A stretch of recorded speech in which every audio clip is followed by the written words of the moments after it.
bienvenidos a esta que es su emisión de A la Medida. Como siempre, un gusto compartir contigo. Julio, muy buenas noches, ¿cómo estás? Para mí es un honor compartir una noche más contigo, una noche en la que vienes muy elegante. Muchas gracias. Siendo el 7 de agosto, precisamente de 2018, son las 21 horas con 3 minutos. Iniciamos entonces, vamos a tratar diferentes temas, le damos seguimiento por supuesto a la situación de los privados de libertad. Correcto. Y también acerca de cómo hay ciertos ciudadanos que están cansados de la violencia y han tomado algunas decisiones. Se han organizado, ¿verdad, Así Sandy? es. Pero ¿qué te parece si conocemos el resto de temas que abordaremos en esta emisión?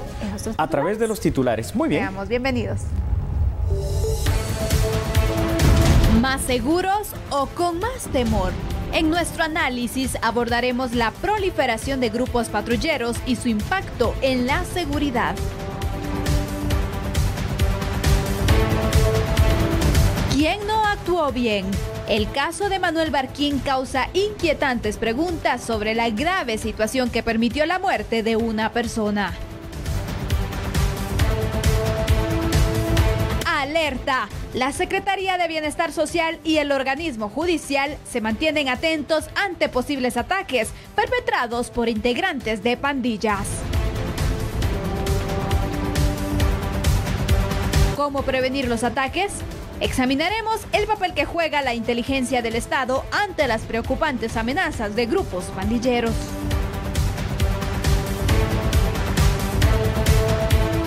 Obtener una casa ya no sería tan complicado. Avanza la iniciativa de ley que busca crear un fondo de vivienda para los trabajadores del sector privado.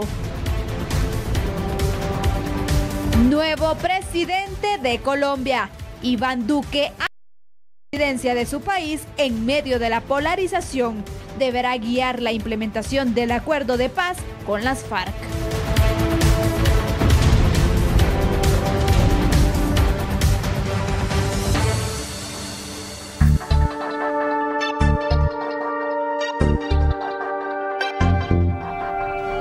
Bueno, abordemos nuestro primer tema, ¿le parece? Resulta que las autoridades de Gobernación Departamental de Guatemala indicaron que se mantienen reuniones con COCODES y representantes de otros departamentos para abordar el nacimiento de grupos de patrulleros. Con esto se buscan soluciones que no afecten a las comunidades, pero conozcamos más detalles respecto a estos acercamientos que se han tenido. Dentro de las diferentes problemáticas que nosotros tenemos ha sido el de, por ejemplo, grupos de extorsión que llegan a diferentes colonias. De eso he tenido pues acercamientos como por ejemplo con grupos en Santa Marta, en Bárcenas, en el mismo San Juan Zacatepeque, San Pedro Zacatepeque, Chuarrancho, San Raimundo, en donde de una u otra manera nosotros vamos teniendo, por ejemplo, esas mesas de diálogo, porque no todos realmente representan el sentimiento o el querer de los vecinos, sino que son un grupo de vecinos que se van conformando y que de esa manera ellos quieren expresar pues el sentir. Ahora, en el interior del país, sí, usted ha oído, por ejemplo, en Salcajá, que nuevamente pues oímos de grupos que quieren tomar alguna acción fuera de la ley, y es donde nosotros en investigaciones también con Policía Nacional Civil. Una de las preocupaciones es sobre quienes proveen de las armas de fuego a los grupos de autodefensa. Ya portan armas de grueso calibre o todo eso, ya estamos viendo que dentro de las investigaciones lo que estamos buscando es que no sean, por ejemplo, grupos que estén al margen de la ley, pero más que todo crimen organizado. Eso ya es competencia puramente de Ministerio Público y por supuesto de Policía Nacional Civil. Y según expertos en seguridad, el surgimiento de patrulleros tiene consecuencias negativas, ya que afecta a la sociedad. Pero ¿en qué medida y por qué dan este análisis? Aquí le presentamos entonces cuáles son los argumentos.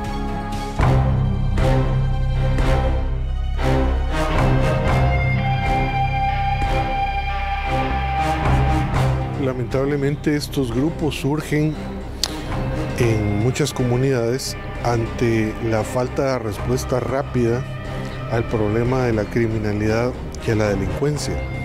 Situación que se puede entender, pero en muchos casos no se puede avalar la forma como estos grupos operan, quién los provee de armamento y el anonimato en que desempeñan su trabajo, es decir, con los rostros cubiertos. El problema es que al no tener asidero legal y no contar con ningún protocolo de actuación, sus conductas puedan salirse del margen de la ley y cometer también otros delitos. El combate al crimen organizado debe ir en conformidad con las leyes vigentes en el país. Le corresponde a la Policía Nacional Civil u operativos en donde apoya al ejército. Según el experto, la presencia de patrulleros distorsiona la imagen de seguridad que todos los guatemaltecos debiéramos de tener, especialmente a los menores de edad, ya que están en un proceso de formación y no tienen claro que las fuerzas de seguridad legalmente autorizadas son las únicas que deben combatir la criminalidad.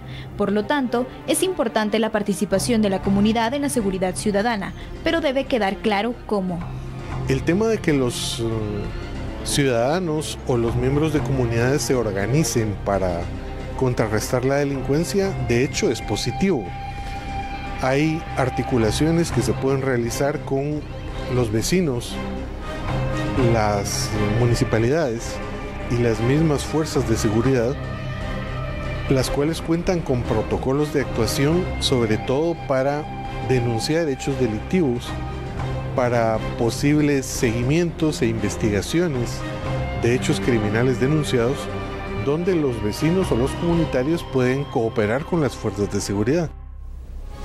Bien, la organización de patrulleros surge precisamente ante la necesidad de seguridad de mejorar este ambiente violento que se vive en Guatemala, donde cada vez están apareciendo más grupos que de alguna forma se pueden ir convirtiendo grupos sin control. Normalmente estos patrulleros, como hemos visto acá en A la Medida, se cubren el rostro, usan armas de todo tipo de calibre, algunas legales, supuestamente otras ilegales, armas cortas en muchos casos. Eventualmente estos grupos podrían convertirse en aquello que están combatiendo, porque de alguna u otra manera pudieran, si se descontrolan, llegar a cometer delitos bastante graves, y se necesitan más acciones específicas del Ministerio de Prevención del Delito para de alguna manera ver qué es lo que se va a hacer. Mira, Sandy, aquí hay una cosa que es muy clara, es decir, la necesidad y la urgencia que tenemos en Guatemala de tener seguridad, esa nadie la quita, no la podemos negar. Sin embargo, quizá esta no sea la forma. Entonces, Julio, ¿cuál sería la manera? Porque sabemos la desesperación. Imagínate, alguien Correcto. que ha sufrido algún vejamen, que ha perdido a un familiar. Así ¿Cómo es. le dices en realidad, miren, espérese, si a lo mejor pues la desesperación les gana más que la razón en ocasiones, hay que tomarlo en cuenta? Totalmente ¿Cuál sería cierto. la medida que se podría realizar que estos ciudadanos pues puedan apoyar, pero siempre en el marco de la ley? De la ley, claro que sí, Sandy. Mira, tienes mucha razón con lo que estás planteando, porque todos entendemos, ¿verdad? Esa desesperación. Muchas personas, quizá de los que están organizados como patrulleros, han sufrido algún tipo de extorsión, de vejamen, de hecho delictivo, o quizás sus familiares lo hayan sufrido. Entonces, hasta ese punto lo entendemos. Sin embargo, ¿qué es lo que ellos quieren combatir? Lo que quieren combatir son estos hechos delictivos, quizá la extorsión, las amenazas, los robos, los hurtos, todo eso que está mal y que son delitos. Pero que va a pasar el día, Sandy, que va a pasar el día en que algunos de estos grupos de patrulleros se salga de control y en alguna cuestión, porque ellos cargan armas, puedan darle muerte a otra persona, que supongamos que sí sea un malhechor. Lamentablemente se van a convertir en aquello que ellos están de alguna manera combatiendo, es decir, están combatiendo a un delincuente y van a delinquir, cometiendo una especie de hecho delictivo, en este caso un asesinato, como se vaya a tipificar. Aquí es donde hay que tener cuidado. Por eso, ante la pregunta de qué hacer, creo que lo que se puede hacer es organizarse, pero organizarse ordenadamente, a través de los COCODES, a través de los COMUDES, a través de las municipalidades y con la Policía Nacional Civil. Hay personas que a lo mejor en este momento nos están sintonizando. Seguro. Y no estarán de acuerdo con esta posición. Como Estoy en todos los seguro. casos, sabemos que no todos pues, pensamos de la misma forma. Pero ¿por qué es algo peligroso poder organizarse de esta forma, Julio? Para que pudiéramos explicar también un poco este tema. Claro que sí, Sandy. ¿Sabes qué es lo que pasa? En esencia, si es por cuestión de percepción, digamos que está bien, porque la población, tal vez de Salcajá, en este caso concreto, puede empezar a sentirse aparentemente un poquito más segura. Pero ¿qué va a pasar? Tienes el control, digámoslo así, del territorio y el control de las armas, y tienes hasta cierto punto cierto poder. Y ese poder, más de alguno de estos patrulleros lo puede malutilizar, y al malutilizarlo pues puede poner en riesgo inclusive la vida de algún vecino, la vida de un familiar o su propia vida, porque te imaginas que estos patrulleros tengan que enfrentarse a tiros, supongámoslo así, con pandilleros. puede ser que alguno de ellos salga herido, que alguno de ellos muera. Entonces, esta situación son los peligros que ahorita se ven superficialmente. No decimos que no se organicen, qué bueno organizar para que tu cuadra, para que tu barrio, para que tu ciudad de alguna manera sea más segura, pero hay que canalizarlo en un medio legal, ¿verdad? Porque además lo estás haciendo cubriéndote el rostro. ¿Cuál es la justificación? Resguardar tu integridad, pero a través de eso también se pueden cometer algunos ilícitos. Y aparte de eso, Julio, a lo mejor estas personas que se agruparon inicialmente, sí, pues no cometen este tipo de ilícitos, seguro no. Pero hay personas que pueden aprovechar e infiltrarse para poder poner en mal el nombre también de estas personas y cometer otro tipo de objetivos. Me encanta lo que acabas de decir, porque ese efectivamente es uno de los riesgos y temores reales. Conforme ellos vayan creciendo y en el desorden en que se pueda ir haciendo esto, puede ser que en alguna situación muy operativa, digamos, de seguridad, se les infiltre más de alguien, si las maras son especialistas en hacer eso, y entonces causen algún daño que se le culpe a los patrulleros, no necesariamente siendo ellos. Por eso, lo mejor que pueden hacer es estar organizados de esa forma, pero coordinarlo con la Policía Nacional Civil. Aquí tenemos que hablar de otra cosa que también ya lo hemos dicho. Es urgente que entendamos los guatemaltecos ese gran déficit de número de agentes de Policía Nacional Civil que tenemos. Necesitamos muchísimos más, casi el doble de lo que tenemos o un poquito más. A mí me llama la atención este tema porque aparte de ello sabemos la desesperación, sabemos las medidas que toman estas personas en organizarse, pero también se tienen ciertas desventajas y quiero que concluyamos con eso, porque obviamente los pandilleros, los extorsionistas, todos estos grupos delincuenciales, pues quiera o no ya tienen experiencia. Correcto. Para estos patrulleros enfrentarse a estos grupos delincuenciales tampoco va a ser fácil, porque los otros van dispuestos a todo, los delincuentes, el crimen organizado va dispuesto a matar o a morir para cumplir su misión. Entonces ya desde ahí están arriesgando, por ejemplo, que les pase algo, que les quiten la vida a los patrulleros y dejar a sus hijos huérfanos y a su esposa, si es que tienen de alguna manera, pues también en esa situación tan difícil, una viuda más. Entonces este tema va a dar para mucho más, pero yo solo quiero concluir con lo siguiente: algo está pasando y algo tenemos que hacer, porque no puede ser que lo que está haciendo es crecer a nivel nacional esta organización de hasta cierto punto un poquito clandestina en cuanto a los patrulleros. Habrá que regular esa situación. Así es, y bueno, vamos a esperar, le vamos a dar seguimiento porque sin duda Gobernación Departamental pues ha tenido algunos acercamientos con COCODES precisamente para poder evitar que estos modelos se vayan replicando, pero también tenemos que ver cuál es la respuesta de las fuerzas de seguridad para estas personas que están desesperadas por los hechos delincuenciales. Bien dicho, Sandy. Pero de esta forma concluimos el primer tema y nos vamos a una pausa, aunque cuando regresemos tenemos mucha más información. Claro que sí, somos a la medida.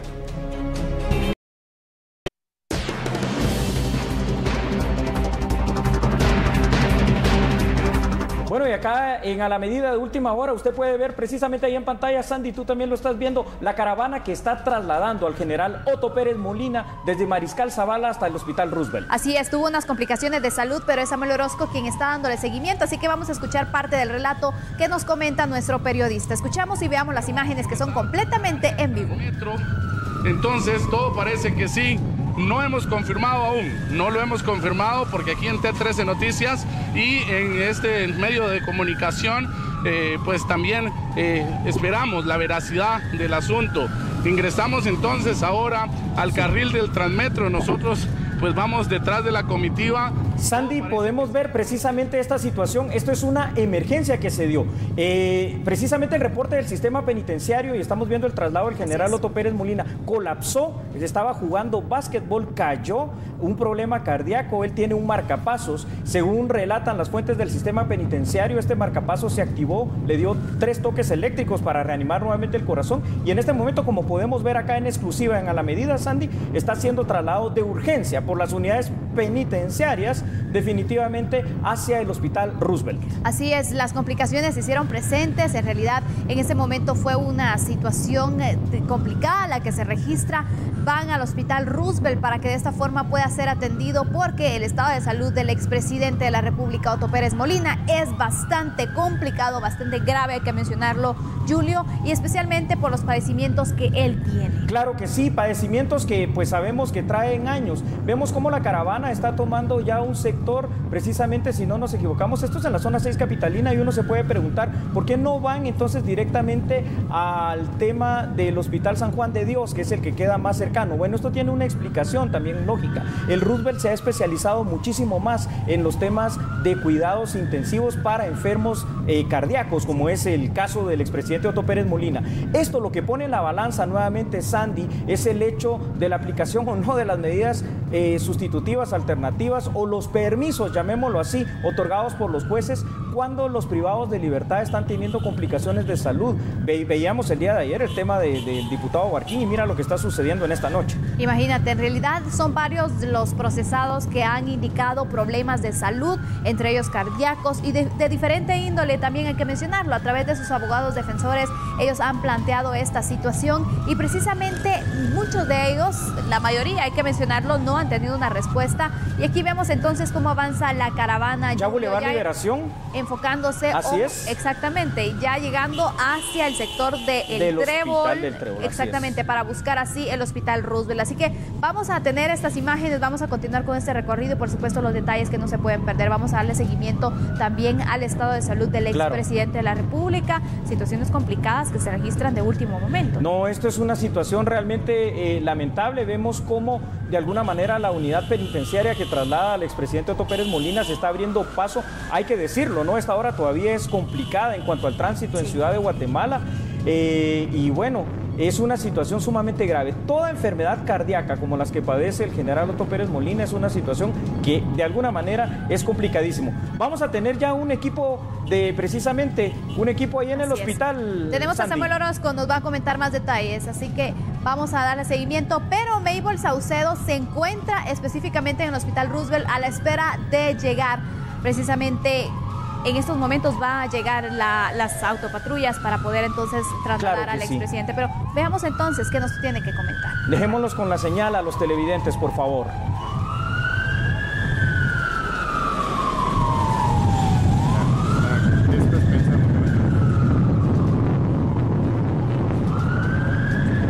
Por eso te digo, yo te estoy diciendo.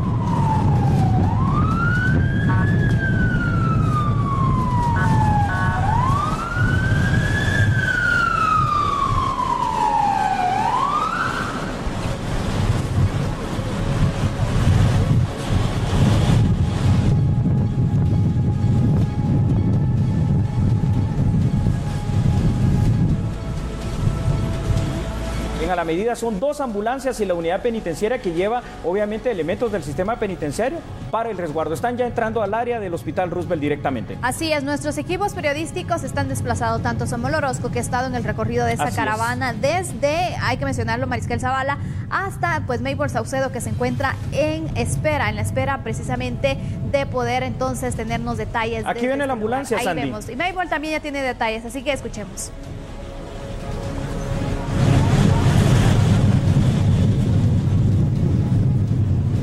Ya están Roosevelt, a donde traen en este momento al expresidente de la República, Otto Pérez Molina, a bordo de 2 ambulancias. También vienen 2 vehículos tipo pick-ups custodiando a la persona que viene acá, también con el sistema médico. En este caso, pues podemos mencionar que ya estamos presentes acá en la emergencia del Hospital Roosevelt, presentes en el ingreso. Aparentemente el expresidente de la República, Otto Fernando Pérez Molina, sufrió algún tipo de situación cardíaca y esto es lo que aqueja su salud, por lo cual estamos presentes en este punto en la emergencia del Hospital Roosevelt. Hay custodia por parte del sistema penitenciario, así también hemos podido observar que es una situación de seguridad bastante grande, y también pues hay algunos familiares del expresidente de la República en este lugar, como su hijo Otto Pérez Leal, y también otros familiares, sistema penitenciario, agentes de la Policía Nacional Civil, médicos, e incluso pudimos observar al director Marco Antonio Barrientos, quien principalmente pues es él quien espera las ambulancias, y de esta forma también la llegada del expresidente de la República, Otto Pérez Molina. Así también pues otro equipo está presente y pues dándole seguimiento a esta información desde Mariscal Zavala, que es de donde sale tras recibir esta situación en este lugar. Aparentemente estaba jugando un partido de básquetbol cuando tiene una descompensación y es por ello que es trasladado hacia este centro. Ahí tenemos entonces las imágenes del momento en el que llega arriba esta ambulancia, precisamente la emergencia de adultos. Hablemos del Hospital Roosevelt. Aquí es ingresado, entonces ustedes vieron las imágenes en vivo completamente del momento entonces cuando trasladan al expresidente de la República, Otto Pérez Molina, hacia pues el ingreso de esta emergencia. La verdad es de que la situación en la que viaja él, en la que se encuentra en este momento, según nos pueden dar a conocer, es muy complicada, muy grave, Julio. Eso es correcto. La mejor definición tú la has dado en este momento, Sandy. Es una situación bastante grave, porque el hecho de que se haya descompensado y haya caído por una falla cardíaca es una situación que realmente nos deja ver su estado de salud. En este momento, pues ahí se pueden ver familiares fuera del Hospital Roosevelt y todo el dispositivo de seguridad del sistema penitenciario. Es una situación realmente que impacta, porque recordemos que el general Otto Pérez Molina pues fue electo en su momento presidente de este país, está siendo vinculado, ¿no?, en varios casos precisamente en los cuales está siendo investigado, pero aquí digamos algo, desde el 2015 está en esa situación y todavía no se ha podido dirimir. Sin embargo, la noticia de esta noche es esta situación que lo trae de emergencia al Hospital Roosevelt, Sandy. Y vemos entonces cómo distintas personas que son procesadas por diferentes casos han colapsado en su salud, Julio. En realidad lo complicado que les resulta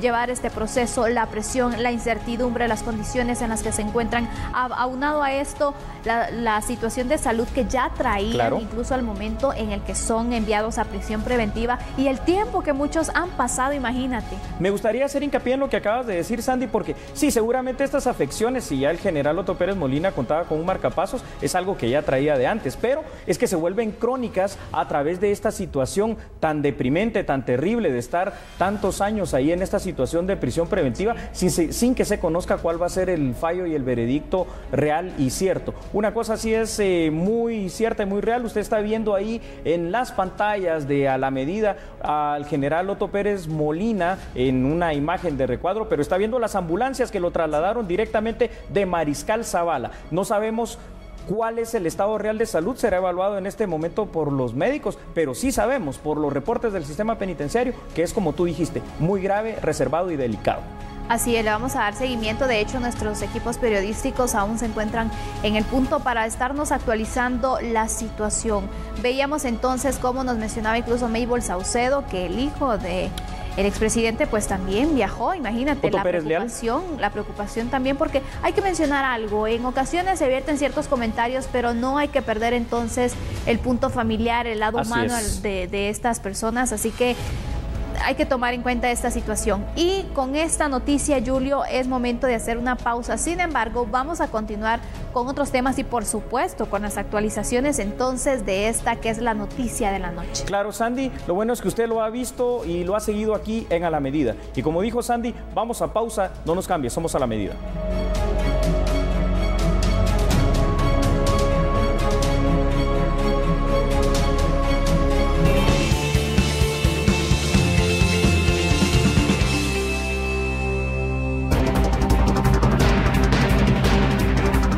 Y bueno, nos trasladamos en este momento al Hospital Roosevelt porque ahí se encuentran nuestros compañeros periodistas Mabel Saucedo y Samuel Orozco dándole seguimiento a la situación de salud del expresidente Otto Pérez Molina. Así es, Sandy, Samuel Orozco, Mabel Saucedo, buena noche. ¿Qué nos pueden contar para actualizar esta información? Adelante. Muy buenas noches. La situación de un recorrido extenso que se registra desde el Mariscal Zavala, el preventivo para hombres y mujeres de la zona 17, hasta llegar al Hospital Roosevelt, donde finalmente pues ya se ha confirmado que sí era esa la comitiva y que ha sido trasladado hacia uno de los intensivos del Hospital Roosevelt. Con mi compañera Mabel Saucedo le hemos dado la cobertura completa a este tema, desde el recorrido que salimos desde Mariscal Zavala, ella conociendo las expectativas, hay familiares aquí, ¿qué está pasando también aquí, Mabel? Claro que sí, Samuel, y efectivamente nosotros pues dándole seguimiento a esta información, ustedes vienen desde Mariscal Zavala, acá ya hemos podido observar también al hijo del expresidente de la República, Otto Pérez Molina, Otto Pérez Leal. Él ya ingresó a la emergencia de este hospital minutos antes, fueron tal vez unos 2 minutos antes, previo a que ingresaran las 2 ambulancias y también el vehículo tipo pick-up. Además, ustedes venían siguiendo a la comitiva desde Mariscal Zavala, zona 17, para llevarles la mejor información, y ante ello pues ya estamos anuentes en este punto. El director del hospital, Marco Antonio Barrientos, nos dará detalles. En este momento está siendo evaluado el expresidente de la República en el interior. Por supuesto, la importancia de esta información es que todos los medios de comunicación estábamos acá presentes para darle esta cobertura, y sobre todo pues también algunos pacientes que con cierta admiración, con cierto desconcierto también de qué era lo que sucedía, pero ya estamos presentes acá al hospital Roosevelt. Entonces confirmado que es trasladado entonces el presidente de la República, expresidente de la República, Otto Pérez Molina, Samuel. Bueno, y que precisamente se confirma entonces el traslado, ya no era una especulación, ya no era nada de esto, sino se está confirmado, y se lo hemos demostrado con imágenes que hemos logrado captar con mi compañero Lauro Córdoba, de que sí era él. Cuando ocurren estos casos siempre hay la duda, realmente es él, qué está pasando, qué es lo que está ocurriendo, pero hoy lo hemos confirmado a través de las imágenes en compañía con mi compañera Maybol Saucedo, Brian Escobar y Lauro Córdoba. Soy Samuel Orozco, buenas noches. Pues muchísimas gracias por este enlace a los compañeros Maybol Saucedo y Samuel Orozco. Hemos visto acá en A la Medida lo que está sucediendo con la salud del general Otto Pérez Molina, Sandy. Así es, le vamos a dar seguimiento, así que usted por favor continúe con nosotros, porque en cualquier momento nos podemos enganchar nuevamente con nuestros compañeros para que nos relaten y nos puedan actualizar la situación desde el hospital Roosevelt. Ellos estarán en vigilancia en este momento precisamente para poder conocer algún tipo de información relacionada con el estado de salud del expresidente de la República, Otto Pérez Molina. Continuamos con otro tema, pero mantenemos este pendiente para que usted conozca los pormenores minuto a minuto.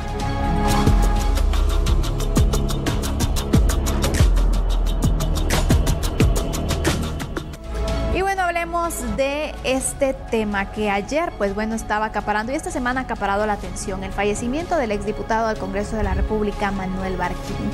Esta situación originó diversas impresiones en diversos sectores. Algunos profesionales del derecho han considerado que los operadores de justicia deben analizar minuciosamente la situación de aquellas personas privadas de libertad que especialmente tienen quebrantos de salud. Los abogados defensores en las audiencias en las cuales piden a los juzgadores cambiar la prisión preventiva por un arresto domiciliario alegan que la ley señala que decretar prisión preventiva no es la regla general. La misma ley tiene excepciones para garantizar que una persona puede estar en libertad condicional y sujeta a una investigación penal. Y lo que está a la cúspide de la Constitución y lo que está a la cúspide de cualquier tratado internacional es la vida. Y al parejado a la vida va la salud. Por lo tanto, cualquier funcionario público, en este caso llámese juez, que no garantice ni la vida ni la salud, está incumpliendo con su trabajo. Está haciendo malas cosas y no está tomando las medidas necesarias para resguardar lo más sagrado que existe, la vida y la salud. Que cuando una persona haga estas solicitudes, cuando evidentemente esté en riesgo su vida, deben ser considerados los jueces. El fallecimiento del diputado es una gran pena, porque su estado de salud era muy deplorable. En todo caso, creo que se debió atender a la solicitud que él presentó por el estado de salud. Para el abogado constitucionalista Estuardo Ralón, se debe investigar a las autoridades del sector justicia involucradas para determinar si hubo una negligencia en los procesos, porque son varios los casos registrados, como lo ocurrido al exdiputado del Congreso, Manuel Barquín. Si han sido diligentes las diferentes personas que intervienen del sector justicia en cada uno de esos casos. ¿A quiénes me refiero? Me refiero al INASIF, me refiero a los encargados del sistema penitenciario, me refiero incluso a los médicos de los hospitales públicos que pudieron haber atendido a los pacientes que fueron trasladados a esos lugares, y me refiero también a la labor de los jueces en cuanto a si aplicaron correctamente lo que la ley manda, que la prisión preventiva es una excepción, no es una regla general. Bueno, y esto de encontrar responsabilidades en este tipo de casos es una situación bastante complicada. Hay una clara responsabilidad de varias instancias, definitivamente, del Estado. En primer lugar, veamos lo que dice nuestra Constitución antes de hacer el análisis, Sandy. La Constitución en su artículo 3, y lo mismo dice el artículo 3 de la Declaración de Derechos Humanos, la Declaración Universal, Derecho a la Vida. Dice que el Estado garantiza y protege la vida humana desde su concepción. Esto parece que no está pasando necesariamente con las personas privadas de libertad, que no son excepción en este sentido. El artículo 14, que es otra garantía constitucional, pero también está tipificado como un derecho humano, es la presunción de inocencia. Esta presunción de inocencia es la que no se está respetando aquí en Guatemala, porque toda persona es inocente mientras no se le haya declarado responsable judicialmente. Aquí se aplica lo inverso completamente. Entonces, veamos instituciones en este caso. El organismo judicial es el que controla definitivamente, ¿verdad, Sandy? En el caso Barquín, específicamente tomándolo como ejemplo, y deciden, gracias precisamente los jueces, en este caso la jueza. El Ministerio Público lo que hace es pedir de oficio, y es una costumbre, el hecho de solicitar prisión preventiva. El INASIF, a quien se le requirió en muchas ocasiones que diera su dictamen técnico forense, como tú lo sabes bien y manejas esos términos, Sandy, en sus evaluaciones médicas quizá le faltó ser más contundente y decir, mire, este paciente si no se interna por tal enfermedad, aunque no lo haya preguntado la jueza, pues va a morir, o su situación es ya de un desahucio y una situación terrible. El sistema penitenciario en este caso creo que sería el menos culpable, porque no está en la capacidad de brindar el tema de salud, no cuentan ellos con un hospital. Sin embargo, además, para poder sacar o trasladar a un privado de libertad tienen que tener la orden de juez competente. Y la Procuraduría de Derechos Humanos, que no se ha pronunciado claramente, no solo en este caso, sino que en cuántos casos más de guatemaltecos privados de libertad a los cuales se le están violando las garantías del debido proceso, Sandy. Entonces, vemos aquí una serie de violaciones a derechos fundamentales en los cuales el Estado de Guatemala está incurriendo a través de su sistema de justicia. Julio, pero yo me pregunto en estos casos, el del exdiputado Manuel Barquín es el tercer caso en este año de procesados entonces que pierden la vida por diferentes situaciones, pero ¿qué pasa? ¿Se quedan ahí? ¿Solo se solicita que se cancele entonces el caso porque ya no hay persona que juzgar? ¿O qué pasará? O sea, ¿cuáles son los pasos a seguir que se podrían tomar? Porque prácticamente, imagínate, del último caso, ¿cuánto tiempo ha pasado? Y ahí se quedó. Es correcto, Sandy. No, en lo judicial, obviamente, eso es lo que va a hacer el Ministerio Público. Ahí va a morir el caso y lo va a hacer saber, aunque ya es de todos conocido, por una cuestión de propia formalidad jurídica. Sin embargo, esto trasciende lo jurídico. Esto va más allá y desnuda un sistema de justicia que no está siendo lo suficientemente rápido, que no está siendo lo suficientemente efectivo. No estamos diciendo si las personas van a ser culpables o inocentes. Eso lo determinará la justicia realmente con lo que logre comprobar. Pero sí, aún siendo culpable y aún estando condenado, los derechos, por ejemplo, a la vida misma, porque por eso la pena de muerte está vigente, pero no positiva, ya no se aplica, o el derecho a la salud lo tenemos todos los guatemaltecos, Sandy. Para concluir, Julio, te pregunto, en muchas ocasiones se dice el sistema de justicia tiene que funcionar de esa forma coordinada, porque el sistema de justicia pues, lo conforman todas estas entidades que tú has mencionado precisamente, el Ministerio Público, el organismo INASIF, judicial, por supuesto, el organismo judicial. Si no están funcionando de esa manera, entonces, ¿qué repercusiones podrían tener? Voy a ser muy breve realmente en esto, Sandy. Las repercusiones van a ser muy graves para el Estado guatemalteco, pero el Estado, recuérdese usted que no paga nada. Los que pagamos somos nosotros los guatemaltecos al tener que pagar estos grandes resarcimientos en las condenas de la Corte Interamericana de Derechos Humanos. Pero fuera de eso, la grave violación a los derechos fundamentales de las personas es lo que el Estado de Guatemala debe cambiar, mejorar y ya no permitir. Por el momento, en cuestión de tiempo, vamos a terminar análisis acá, Sandy. Por supuesto, es momento de hacer una pausa, pero vamos a regresar con otras noticias y por supuesto también el seguimiento al estado de salud del expresidente de la República. Ya volvemos. Somos a la medida.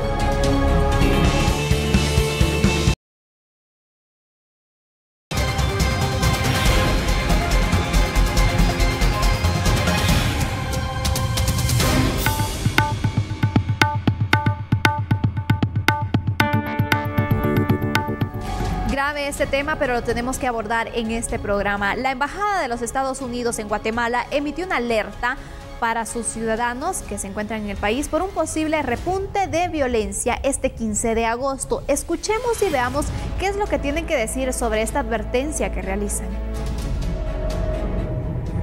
La misión diplomática estadounidense hace referencia al próximo 15 de agosto, el día de la fiesta patronal de la Virgen de la Asunción en la ciudad capital. La embajada estadounidense considera que podría registrarse un repunte de violencia perpetrada por pandillas. La alerta hace referencia a que el 15 de agosto es el aniversario de una guerra de pandillas que ocurrió en el año 2005 entre el Barrio 18 y la MS-13. Creen que los miembros de las pandillas podrían atacar a sus rivales como venganza y que los incidentes podrían ocurrir en lugares públicos. También hace notar que la policía ha incrementado los puntos de registro, detención de vehículos y búsquedas en toda la ciudad de Guatemala como medida preventiva. La embajada estadounidense recomienda mantener precaución en cualquier visita a las autoridades del sistema judicial durante el mes de agosto, debido a reportes de ataques planificados por la pandilla Barrio 18. También recomienda mantenerse alerta, estar pendientes de los medios de comunicación y mantener un alto nivel de vigilancia y precaución. Una información dramática, pero esto se refiere a la inteligencia de Estado, que es definida precisamente en el artículo 23 del decreto 18/2008 como la capacidad institucional que tiene el Estado conforme a la ley para disponer de la información que sea oportuna, que sea eficiente para tomar decisiones. En este caso estamos viendo que la Embajada Americana hace una alerta a la cual hay que tener mucha atención. El Sistema Nacional de Inteligencia coordina las funciones precisamente de inteligencia estratégica, inteligencia civil e inteligencia militar. Y acá en A la Medida, pues usted lo puede ver ahí en pantalla. Ahora, esto es dramático, fíjate, Sandy, ¿por qué se da en fechas como el 15 de agosto y el 12 de diciembre el tema de posibles ataques? Esto tampoco es nuevo. Lo que pasa es de que las dos maras, ahorita no vamos a especificar cuál, de alguna manera celebran ellos, ¿verdad?, entre sus creencias a estas dos celebraciones de vírgenes. Vamos a ver otra información en pantalla, sí, si me permite, Sandy, para claro, compartir con nuestros televidentes acá en A la Medida. El Sistema Nacional de Inteligencia, fuera del aviso que ya dio precisamente la Embajada Americana, trabaja en muchos ámbitos, son 4: el ámbito de seguridad interior, el ámbito de seguridad exterior, la prevención de riesgos y desastres y obviamente la inteligencia de Estado. Entre sus principales funciones, y esto es lo importante, ¿verdad?, es formular y preparar agendas nacional de riesgos y amenazas. La inteligencia es el pilar fundamental para la prevención en materia de seguridad de todo Estado y permite anticiparse a la comisión de hechos delictivos. De esta manera, combinando todo esto con la información que la Embajada Americana ha emitido, que es información por demás dramática, sí, Sandy, claro, esperamos que se logre hacer la parte preventiva por parte de las fuerzas de seguridad para que este 15 de agosto sencillamente no pase nada. Lo que a mí me llama la atención, y ya para concluirlo, es, Julio, de cómo es posible entonces que se tenga esta información por parte de la Embajada norteamericana y en nuestro país pues todavía no se tenga, o a lo mejor es una información que no se quiere dar a conocer. Seguramente es una información que no se quiere dar a conocer y seguramente la trataremos en los siguientes días, Sandy, también. Así es, vamos a continuar con otra noticia, ya casi despidiéndonos de esta emisión.